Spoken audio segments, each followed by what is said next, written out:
Hello all my exciting Keiths, my name is Patrick and welcome to Fun with First Names, where each week we look into the meaning, origin and some extra fun facts behind one specific first name. And this week we are looking into the first name of Uli. Though before we begin, however, I just want to remind you all we're working towards our goal of $700 a month on Patreon before the end of 2020, and as of now we're on around $620 a month. Thank you so much to everyone who donated in the past week.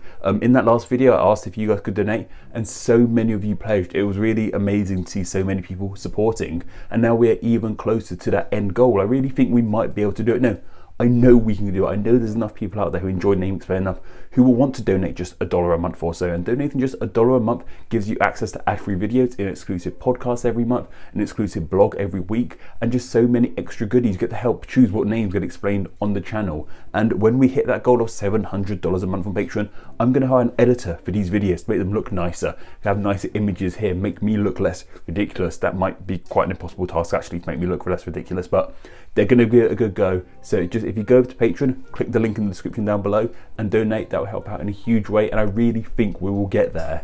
And if we hit that goal before the end of 2020, I'm going to wear a really silly looking suit in one of these videos, just you watch. And I want to say a huge thank you to everyone who did donate in the last week. This includes Marlene K, Bjorn Carr, Marsha Alexander, Garth H, Gary Steelman, Po T Wang, Junes, Ali Dimashika, Trace, Darla T Garden, Steve Davis, Adam Richardson, Digital Tess, UH, Malene Van Willerden, Groovy Fire Chick and Shells.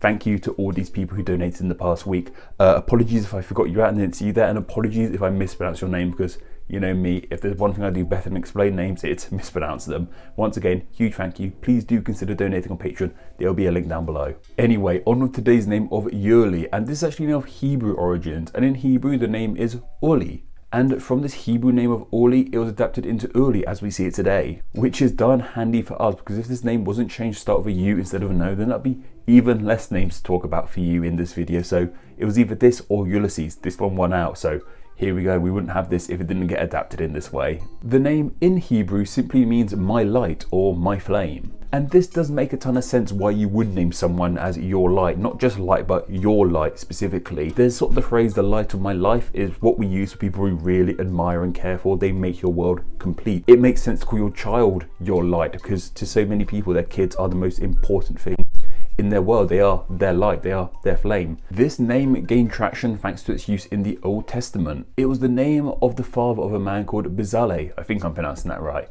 And what's so interesting about Bezalel is he helped construct the Ark of the Covenant, you know, the big box in Indiana Jones. I believe that's what it's most known for. I think it has some religious importance as well, who knows. And despite looking and sounding similar, it actually has nothing to do with the name of Yuri, like the spaceman Yuri Gagarin. Cosmonaut, I ought to say, not spaceman. Slap on the wrist for me. The name Yuri just seems to simply be the Slavic kind of equivalent of George. That's what I read online anyway. And Yuri is also a female Japanese name meaning lily. So there we go, the name Yuri explained as well as Uli in this video. That's cool. But no, as stated, despite looking and sounding similar, there is no connection between these names. But what I find interesting about the name Uli, as the title of this video suggests, the name actually kind of got a Pokemon band, with that Pokemon being Kadabra. This is because the most famous Uli, at least most famous here in the West anyway, Uri Geller, took offense to this Pokemon. Uri Geller is an illusionist slash psychic known for bending spoons best of all. He's like literally made a career out of bending spoons. I know, you could do anything back in the 90s. And the Pokemon Kadabra is also a psychic type to be specific, and is known for bending spoons. He literally is always seen holding a spoon. Uri Geller thought that not only did this Pokemon rip off his image, but it also ripped off his name too. And I know what you're thinking, Kadabra sounds nothing like Uri Geller, and that is correct. But this Pokemon's Japanese name is Yongurla, and this name is seen as a corruption of Uri Geller.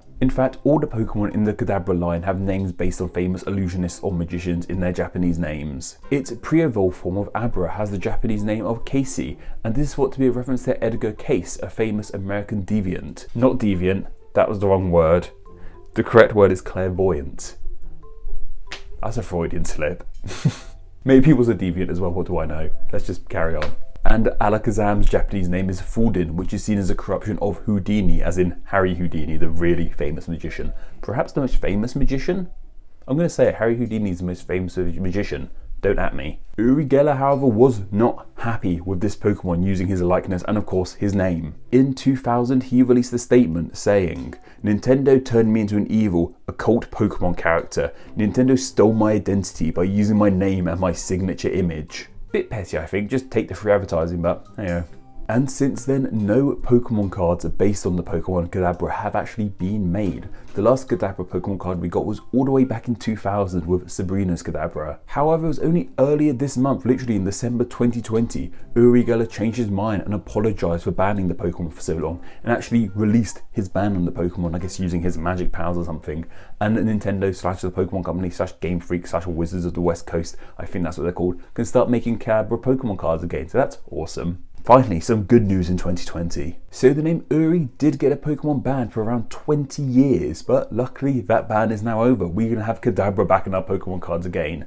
Yay! What sound was that? Is this whole thing rather silly? Well, yes, but it's pretty fun to talk about, I'm not going to lie, and I like talking about Pokemon, sue me. The name Uri, however, isn't too popular in the US or in the UK, it would seem. I checked my sources and I couldn't find out the number or popularity this name has in these nations, so no numbers here, I'm afraid. No fancy graph this time. Sorry about that. However, I found one article from 2018 saying that Uri and its Hebrew form of Ori were in the top 10 names in Israel. So there we go. The name is rather popular in Israel. And if you look at famous Uris, most of them are Israeli. As for famous Uris, we have of course the aforementioned famous Uri Geller, man who bends spoons and made loads of money out of it. There's also Uri Kane, a famous jazz pianist, Uri Shulvit, a children's book illustrator, and for fictional Uris, there's Uri Reese, a character from Attack on Titan. I have not kept up with this anime or manga. I used to read it and I watched the first series, but I just need to go back into it. I don't remember this character. Let me know if he's good or not. I just thought I had to mention him because otherwise I'm sure you guys would have let me know that I forgot an anime character.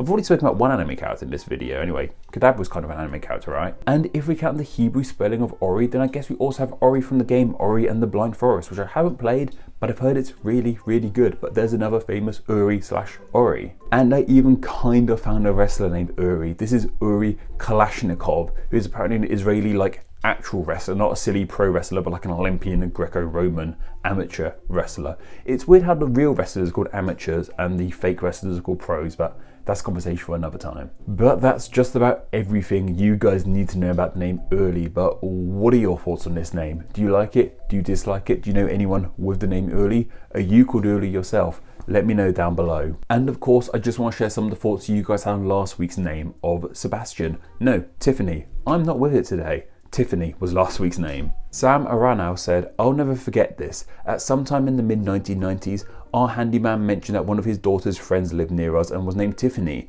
And my mum said, someday there'll be an old lady named Tiffany. And that's really weird." So yes, this is the downside of trendy names, that they sound weird when they're not applied to the correct generation. I always felt this with the name Reginald. My granddad was called Reginald. And I associated that name so much with older people that I thought, how on earth is there a baby Reginald? But I wouldn't be surprised if that name came back. Baby Reggie fits quite well. So I wouldn't be surprised if we do start seeing more baby Reggies. But Tiffany is the inverse example of this. Hearing young Tiffany's in the 90s means there's going to be old Tiffany's in the future. And that seems odd. Also, I just have to mention that Sam Aranau, the guy who left that comment, is a fantastic Jewish history YouTuber. Go check out his channel. I'll try and click it up here, up there maybe. I'll try and remember to do that. And not only is he a great YouTuber in his own right, he also joined me and Paul in our podcast AD History and talked about the Bar Kokhba revolt, which I probably mispronounced again. Sam, please let me know if I mispronounced that again. But go check out our podcast. Go check out Sam's channel, it's really good stuff. Zappa Wench said, there is a fantasy character named Tiffany Aching from the Discord series by Terry Pratchett. I kind of feel that sort of strengthens my point on the name Tiffany, how it's a ridiculous name and would seem out of place in a fantasy setting. Well, yes, Terry Pratchett is a fantasy author. He's a comedy fantasy author. If anyone is going to have a character in their fantasy world with this ridiculous sounding name in a fantasy world, it's going to be Pratchett, because it just kind of links together. I like the fact he uses a silly name. It's very witty of him to do that. Gosh, I need to read more Terry Pratchett. I've read a couple of his books. They're fantastic. And Psych60 said, another example of the Tiffany problem is brightly painted statues in ancient Greece or Rome. In a film set in those places / time periods, everyone expects statues to be plain white marble because that's what they look like now. But actually they were painted back then, often bright colours. Thank you so much for this comment. This is a great example of the Tiffany problem, not including the name Tiffany, I wanted an example. I use that sort of picture of a car and a horse-drawn chariot in my video, but this is a great example of something being historically accurate but not seeming historically accurate due to our popular opinion. Next week, we won't be looking into a name starting with the letter V as you might expect us to. It's actually something a bit different happening next week, which you will see then. However, there will still be names for my patrons to vote on in a poll exclusive to Patreon. So if you enjoy the channel, want to help support it, and have a say in what names get explained, then please do consider donating on Patreon. Remember, we're trying to hit $700 a month before the end of 2020. We're so close to getting there. We just need about $80 more. And if just 80 people watching this video enjoy Name Explain enough to donate $1, we'll be there in no time. It really just takes that, and I know there are at least 80 of you out there who enjoy it enough to donate $1. I hope so anyway. That's just about everything from me this time, guys. Goodbye and take care.